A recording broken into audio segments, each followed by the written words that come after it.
We're heading to my parents' house again this year, James announces, and I can't help but let out a sigh. We agreed to alternate between our parents' homes, remember? I remind him, recalling the promise we made before tying the knot. If we go to your parents', it'll be stressful. I want to relax during the New Year's celebration. James grimaces at my resentful look. How about this year you go to your parents alone, and Ava and I go to mine? I suggest, but James shakes his head. That's not going to work. The whole point of going is to be dutiful children. If you're not there, it defeats the purpose. You mean you need a housekeeper, don't you? I swallow those words, not wanting to create a hostile atmosphere in front of Ava. I'm Sophia, a working mom married to James for 4 years. We have a 3-year-old daughter named Ava, a late talker but adorable. Whenever we visit my in-laws, I'm the one stuck doing all the housework. James is usually out with his friends, not around to help. To make matters worse, Emma's family, who live nearby, always seem to visit at the same time. Even though they live nearby, they stay overnight, probably to dump the housework and childcare on me. Emma got married young and has 4 kids, all boys. The older 2 are in elementary school, and the younger ones are in daycare, with one still a baby. Neither Emma nor Angela lifts a finger when I'm around, so I'm running around all day doing chores. Why do I have to sacrifice my time so everyone else can enjoy their New Year's celebration? I've actually been thinking about divorcing James, and I've had everything ready. The tipping point was a summer vacation 2 years ago. James left in the afternoon and didn't come back until late at night, leaving me worried. I wonder what happened, I muttered, and a tipsy Emma let it slip. He probably fell asleep. He's at Sarah's place, so he's fine, Emma confessed after I pressed her. According to her, Sarah is an old high school girlfriend, but they're just friends now. But to me, that doesn't sound like a just friends situation. At the time, our daughter was only 1, and the thought of becoming a single mom was daunting. So I hesitated before taking the divorce step. But each time we visit my in-laws and James goes out with his friends, it becomes unbearable. Eventually, I hired a private investigator and gathered evidence of his infidelity. With the evidence in hand, I consulted a lawyer and explained the situation to my parents, planning to move closer to them after the divorce. Diligently, I began preparing for the transition, searching for a new place to live, job opportunities, and childcare for Ava. This visit to my in-laws would likely be the last. That's what I was thinking as we arrived on the day of our departure. Due to work commitments, we got there on the 31st, navigating through jam-packed highways.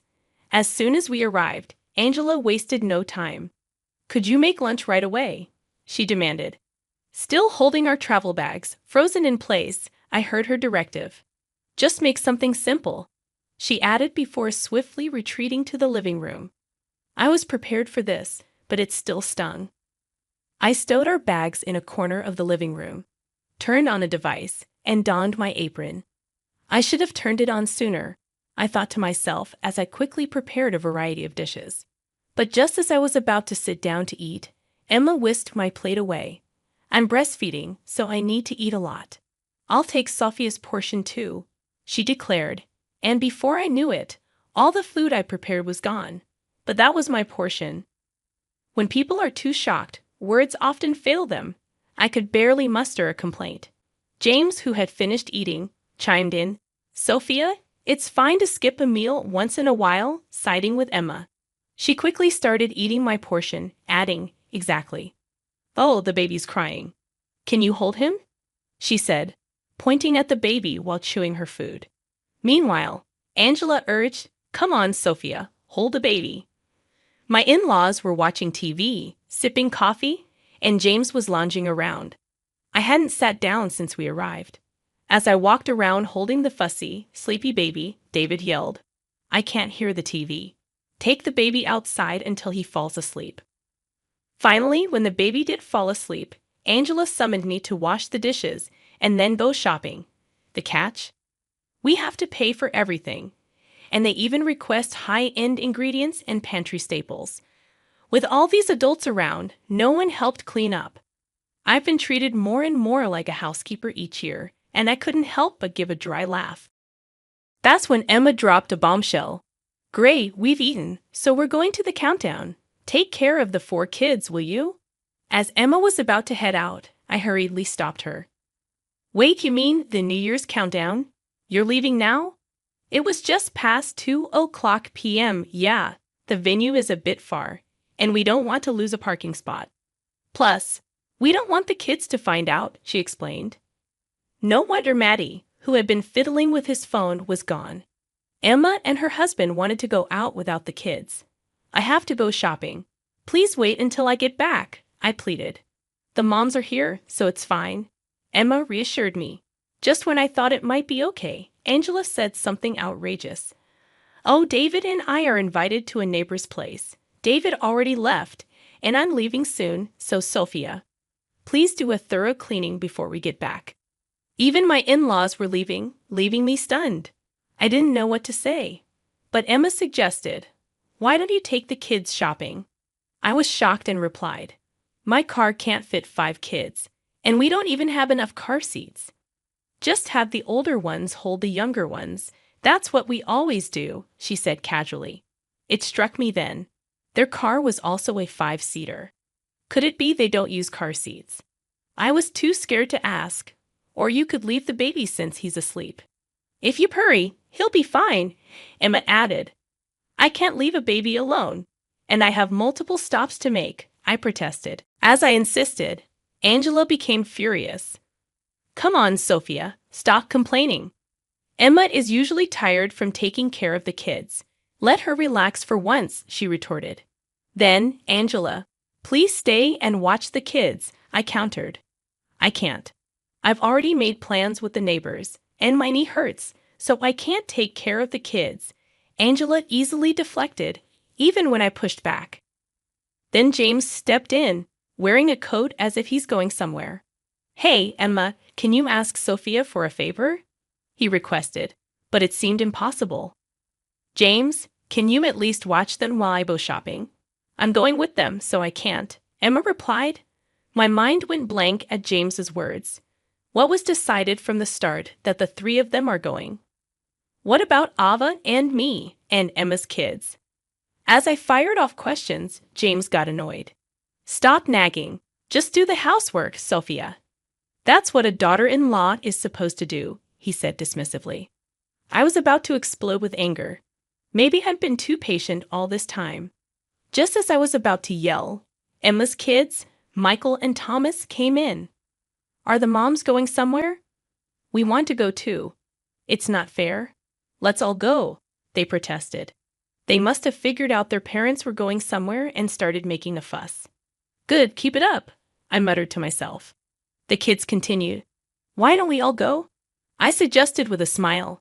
James and the others exchanged glances, but then James slipped up in frustration. No, it's supposed to be a double date, he admitted. A date? I couldn't help but ask. Wait, you idiot. Emma hurriedly smacked James on the head, but it was too late. A double date? I'm James's wife. Do you know who James's date is? Is it that Sarah person? My voice dropped in the room, and the room fell silent, even the kids, perhaps shocked. James becomes defiant. So what if I have female friends? Are you saying you won't allow me to have friends of the opposite sex now that we're married? He retorts. Don't change the subject, Emma. You knew about this, didn't you? I ask in a low voice. Angela and Emma exchange glances. Angela murmurs, I found out because James told me. He can't come back here because he can't have a successor, and she's against living together with him. In that case, wouldn't it be better to remarry someone you know from the local area? She continues. So you're all condoning this affair. For the record, it's James who doesn't want to move back because it's more convenient in the city. Don't blame me, I snap. Something inside me snaps. The kids quietly slip away, leaving Angela, Emma, James, and me. I was about to spill everything when Angela clasps her hands, signaling the end of the discussion. Let's stop this. It's New Year's. Let's enjoy it as planned, Angela says before leaving with Emma. Sophia, let's just drop it, okay? I'm really looking forward to the countdown event and want to get going. Emma tries to leave as if nothing happened, but I won't let her. Emma, either take the kids with you or cancel your plans. I absolutely can't and won't take care of them. I made myself clear, I assert. Angela bursts in anger. What are you saying? You and Emma are different. You're just a daughter-in-law, while Emma is blood family. Let her enjoy the New Year's celebration. So the truth comes out. I suspected this was how they saw me, but hearing it directly is something else. So you're saying I'm an outsider? Of course, you're just a daughter-in-law. You're not family. Angela repeats herself when I ask for clarification. Then I'll go to my parents' house. If Angela sees me as a stranger, then Emma is too. I can't take responsibility for someone else's kids, I state firmly. Angela is at a loss for words, caught off guard. Hey, Sophia, what are you saying to Mom? James yells. But it's so off the mark it's infuriating. James, aren't you bothered by what Mom said? She called me an outsider, I retort. Well, you are a daughter-in-law. Unbelievable. What about Ava? Ava is my daughter, my blood family. So even though Ava is your blood family and I'm her mother, I'm not family? What am I then? Your housekeeper. I say, hitting the nail on the head. Hey, watch your language. James interjects. No, I hit the nail on the head, but your housekeeper is resigning. I'm filing for divorce and will be seeking alimony from both you and your affair partner, Sarah. I declare boldly. Saying the word divorce feels liberating. James is shocked, yelling, Why divorce all of a sudden? Emma adds, Don't talk about divorce over something like this. It's New Year's Eve. Stop joking. Angela doesn't seem to think I'm serious. Just then, Ava comes in and quietly says, Let's go, Mom. She tries to pull me outside. She was quietly playing in the living room earlier, but it seems she's worried about me after hearing our argument. That settles it for me. I pick up Ava. Let's go to Mommy's house, I say, and Ava hugs me tightly. Fortunately, our bags are still unpacked, sitting in a corner of the living room. I grab one. Wait, if you don't watch the kids, we can't go to the countdown event. We were really looking forward to it. Emma persists, pushing her agenda. I'm a stranger, remember. I'm going back to my family now. But that's inconvenient for me. We've already booked expensive seats for the event. Thinking you'd watch the kids. It's too late to cancel now. If you're going to divorce, do it after the New Year celebration, Emma, I reply calmly. Are you saying the event is more important than my divorce? James looks dumbfounded, which I find oddly amusing. James, take the train back, I say, dropping the line and grabbing the car keys. We'll discuss the details of the divorce through lawyers. Oh, and by the way, I've recorded our entire conversation, I add, pulling out a voice recorder from my pocket. Family-wide cheating and emotional abuse. This will make excellent evidence, I say with a grin. What do you mean recording? Emma, Angela, and James look stunned, their faces blank. Before the New Year's countdown, the countdown to divorce was already ticking. I think I had the best smile ever, leaving behind my in-laws, who turned pale upon grasping the situation. Ava and I get into the car. I hear a chorus of apologies and curses behind me, but they quickly fade away. After driving for a while, I pull over at a convenience store and call my parents. They're shocked by the news but furious with my in-laws once they hear the story. Come right away, they say. What happened next? James and I got divorced. I had prepared well, so it was straightforward. I planned to get custody of Ava, and James quickly agreed. He probably planned to remarry his affair partner.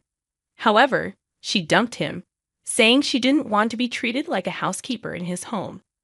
She knew how I had been treated for years, and coupled with the alimony I claimed, probably wanted to cut ties. After that day, it seems the neighbors heard Angela, Emma, and James yelling, and started rumors that it was a terrible household for a daughter-in-law. James called me, begging to get back together, but I flatly refused. Serves him right. Angela, meanwhile, ended up with a slipped disc after Emma begged her to take care of the kids in my absence, David had to do household chores. He's not good at making the atmosphere at home tense. Emma and her husband got caught by the police for not having their children in car seats. It was right after the countdown event, and they were under the influence. Making matters worse, the neighborhood is buzzing with stories about the family's mistreatment of me and Emma's run-in with the law, making life uncomfortable for my former in-laws, all their own doing. As for me, life after divorce is going smoothly, partly because I had prepared in advance. I was worried about the impact of the divorce on Ava, but we're enjoying calmer days than I expected. Ava is smiling and talking more than before. Everything is moving in a positive direction, and I'm relieved. I want to protect Ava's smiles and spend each day doing just that.